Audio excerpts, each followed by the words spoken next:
সৌনক হালদার আজকে পুজো দিচ্ছে, দেখো কিরকম এক মোছা নিয়ে মুছে দিচ্ছে প্রথমে ঠাকুর ঘরটা। হ্যাঁ, সৌনক হালদার এদিকে একটা লুকস দাও, লুকস দাও। গুড বয় ছেলে, মাঝে মধ্যে পুজো দিতে হয়। আচ্ছা, বাটাগুলো ধুয়ে নাও। হ্যাঁ, ধুয়ে দিচ্ছে সৌনক হালদার। সৌনক কীরকম একের পর এই 4টে বাটা ধুয়ে সাজিয়ে দিয়েছে, তারপরে এই গ্লাসে করে আবার জল ভরছে একটা একটা করে।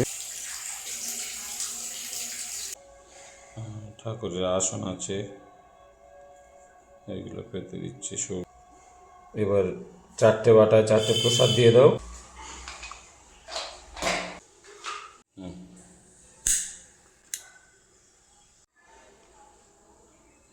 ধূপদানিতে গুঁজে দাও। দিয়ে দাও।